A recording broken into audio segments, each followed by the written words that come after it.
एक भिखारी था भीखू। उसकी उम्र हो चली थी। वह अकेला था, कोई परिवार या संबंधी नहीं था। बुढ़ापे की चिंता में रोज शाम को भीख के पैसे बचाकर एक पोटली में बांधकर उसे अपनी कोठरी में जमीन के अंदर एक गड्ढे में रख देता था।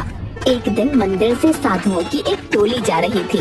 बाबा, भगवान के नाम पर कुछ देते जाओ।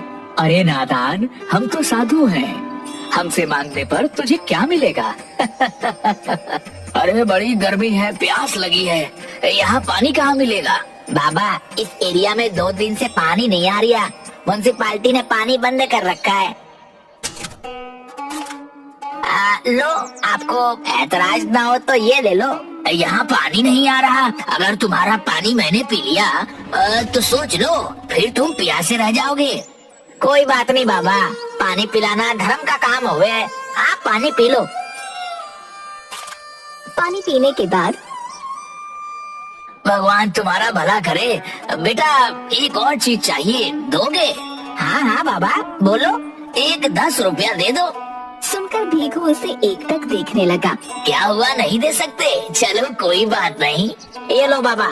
एक साधु ने 10 का नोट लेकर दूसरे साधु के हाथ में रखा। दूसरे ने तीसरे, तीसरे ने चौथे और चौथे ने 5वें के हाथ में वो नोट रखा और फिर उसे भीखू को वापस देकर चले गए। रुपए वापस दे दिए भाई, कुछ समझ नहीं आया। रात को भीखू उबासी लेते हुए सारे पैसे जमीन के अंदर गड्ढे में रखकर सो गया। सुबह जब भीखू ने अपनी लाठी लेकर पोटली में हाथ डाला तो उसमें से कुछ सिक्के निकले। रे, इन्हें रखना कैसे भूल गया? उसने गड्ढे में देखा। है? रात रात में इतना रुपया कैसे हो गया? नहीं नहीं, शायद कल रात को मैंने नींद में ध्यान से नहीं देखा होगा। अब तो काफी रुपए हो गए हैं। इन्हें यहाँ रखना ठीक नहीं। अगर चोरी हो गए तो? नहीं नहीं, मैं इन्हें सेठ जी के पास रखवा दूंगा। हाँ, यही ठीक रहेगा। राम राम सेठ जी। तू क्यों आया यहाँ? मुंशी जी, इससे पैसे लेकर भगाओ जल्दी से। सेठ जी, अरे सुबह सुबह मनुष्य फैलाकर दिमाग न खराब कर। ये लो और जाओ यहाँ से, वरना सेठ जी का दिमाग हिल गया ना तो मेरा पूरा दिन खराब हो जाएगा। सेठ जी, मैं तो ये क्या है? ये मेरी खून पसीने की कमाई है। मैंने भीख मांग मांग के 1-1 रुपया बुढ़ापे के लिए जमा किया है। अबे, ये तेरी कमाई है या किसी की चोरी की है? ना ना, ऐसा मत कहिए। चोरी करूँगा तो भगवान माफ नहीं करेगा। ठीक है, ये पोटली क्यों लाया यहाँ? सेठ जी, मेरी कोठरी तो खुली पड़ी रहती है। किसी को भी पता चल गया तो चोरी कर लेगा। आप इसे मेरी अमानत समझकर अपने पास रख लो। मुझे जरूरत होगी तो मैं आपसे ले लूंगा। रुपए गिनकर बही खाते में इसके नाम से लिख लो। 100, 200, 500, 1000। सेठ जी, पूरे 1000 हैं। सुन देखो, इतना रुपए पड़े पड़े रखा रह जाएगा। तू कहे तो इन्हें ब्याज पर चढ़ा दूं, अच्छी रकम मिलेगी। पर सेठ जी। अरे तू फिक्र न कर, मैं सब देख लूंगा। तेरी रकम 6 महीने में दुगनी हो जाएगी। ठीक है सेठ जी, मुझे आप पर पूरा भरोसा है। सब आप पर छोड़ता हूँ। हाँ हाँ, तू चिंता न कर। राम राम।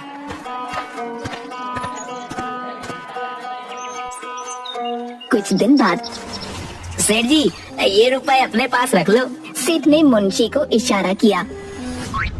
100, 200, 500, 1000। सेठ जी, पूरे 1000 हैं। क्या रे, तू तो बड़ा लालची है। ब्याज के लालच में इतनी जल्दी 1000 रुपया फिर ले आया। कितना माल है तेरे पास? इतने ही है सेठ जी। चल ठीक है, इसे भी ब्याज पर चढ़ा देंगे। कुछ दिन बाद भीखू फिर रुपए लेकर आया। 100, 200, 500, 1000। सेठ जी, पूरे 1000 हैं। इसी तरह भीखू थोड़े थोड़े दिनों में सेठ के पास रुपए रखकर जाने लगा। सेठ जी, आज भी पूरे 1000 रुपए देकर गया है। ये इतना रुपया इस भिखारी के पास आ कहाँ से रहा है? पता नहीं। इतना रुपया तो इतनी जल्दी मैं भी नहीं बना पाता। कोई तो राज है मुंशी, पता लगा।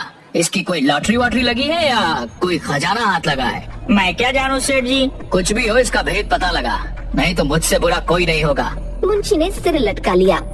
अगले दिन मुंशी सुबह से भीखू का पीछा करने लगा। भीखू अपनी लाठी और पोटली लेकर मंदिर के बाहर बैठ गया और मुंशी एक पेड़ के पीछे खड़ा होकर देखने लगा। सेठ को भी कोई और नहीं मिला, बिना बात के मुझे इस भिखारी के पीछे लगा दिया। पेड़ के पास बहुत मच्छर थे। अरे बाबा, इतने मोटे मोटे मच्छर हैं, इनको देखो या उस भिखारी को। एक मच्छर ने मुंशी को काट लिया। आई, काट लिया, मेरा खून पीता है। रुक तुझे बताता हूँ। मच्छर को मारने के चक्कर में वो पेड़ के बाहर आकर गिर गया।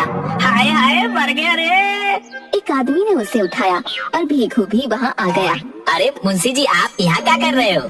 क्यों बे, मैं मंदिर नहीं आ सकता क्या? क्यों नहीं आ सकते हो, जरूर आ सकते हो। वो तो मैंने आपको पहले कभी यहाँ देखा नहीं ना, इसीलिए पूछ लिया। वैसे मुंशी जी, आप गिर कैसे गए? बस गिर गया। अरे हर बात तुझे बताना जरूरी है, बड़ा आया कोतवाल बनने। कहकर वो वहाँ से चला गया और छिपकर भीखू पर नजर रखने लगा। रात को भीखू ने अपनी कोठरी में पैसे गिने। 10, 20, पूरा 25 रुपया हो गया। और उसने रुपए जमीन के अंदर गड्ढे में रख दिए। मुंशी खिड़की के पीछे छिपकर ये सब देख रहा था। अच्छा, तो ये रुपए यहाँ छिपाता है, पर इसके पास इतने रुपए आते कहाँ से हैं? मुझे इससे क्या। मुंशी ने पूरी बात सेठ को बताई। जरूर जमीन के अंदर उस भिखारी को कोई खजाना मिला है, किसी को पता नहीं चले, इसलिए यहाँ थोड़ा थोड़ा रुपए लेकर आता है। सेठ जी, वाह वाह, क्या दिमाग लगाया आपने। मेरे दिमाग में तो ये बात नहीं आई। दिमाग हर किसी के पास नहीं होता, वरना सब सेठ होते। अब चल मेरे साथ। कहाँ सेठ जी? कहा ना, बस चुपचाप चल। दोनों लाठी लिए भीखू की कोठरी में पहुँचे। आई, सेठ जी, कितनी बदबू है यहाँ। भिखारी के घर में बदबू नहीं तो खुशबू आएगी। सेठ जी, आप मुझे यहाँ क्यों लाए हो? मेरा तो दम घुट रहा है। कहकर वो वहाँ से जाने लगा। सेठ ने उसका हाथ पकड़ लिया। अबे जा कहाँ रहा है? जो काम करने आए पहले वो तो कर ले। कहकर उसने मुंशी के हाथ से रुमाल लेकर अपनी नाक पर रख लिया। मैं यहाँ खड़ा रह के ध्यान रखता हूँ, तू गड्ढे में जाकर देख कितना रुपया है। सेठ जी, मैं हाँ तू चल अब जल्दी कर। मुंशी ने गड्ढे में रखी पोटली निकाल कर रुपए गिने। सेठ जी, इनमें तो सब मिलाकर बस 60 रुपया है। क्या बकवास कर रहा है, ध्यान से देख। मुंशी ने ध्यान से देखा। सेठ जी सच्ची बस 60 रुपया है। सेठ जल्दी से उसके पास आया। उसने पोटली फैला दी। अरे इनमें तो सच में बस इतने ही है। मुझसे चल गड्ढा खोद। मुंशी ने पोटली वाले गड्ढे को और खोदना शुरू किया। सेठ जी, इतना गहरा तो खोद दिया। सेठ के इशारे पर मुंशी ने गड्ढे में हाथ डाला। क्या हुआ? सेठ जी, कुछ तो है, बहुत बड़ा है, एकदम मुलायम मुलायम, पर हाथ में नहीं आ रहा। सेठ ने मुंशी को पीछे करके खुद गड्ढे में हाथ डाला। तगड़ा माल है, तगड़ा। उसने जैसे ही हाथ निकाला, उसमें बड़ा सा सांप था। सांप सांप सांप। सेठ ने घबराकर सांप को फेंक दिया। गड्ढे में से बहुत सारे सांप निकलकर कोठरी में फैल गए। मुंशी घबराकर बेहोश होने लगा। अबे भाग, नहीं तो सांप डस लेगा। हाँ, भागो भागो भागो। दोनों जिधर भी भागते सांप आ जाते। पूरी कोठरी सांपों से भर गई। सेठ सांपों के ऊपर से जाने लगा तो गिर पड़ा। उसके सिर से खून बहने लगा और सांप उस पर चढ़ गए। हे भगवान बचा ले, अब कभी लालच नहीं करूँगा। इस बार बचा ले भगवान, बचा ले। अचानक सभी सांप हटने लगे। सेठ जी, चलो जल्दी भागो यहाँ से। दोनों वहाँ से भागने लगे। चौखट पर सेठ ने पीछे मुड़कर कोठरी के अंदर देखा, सांपों को उसकी तरफ आते हुए। ये देखकर सेठ और मुंशी दोनों वहाँ से भाग गए।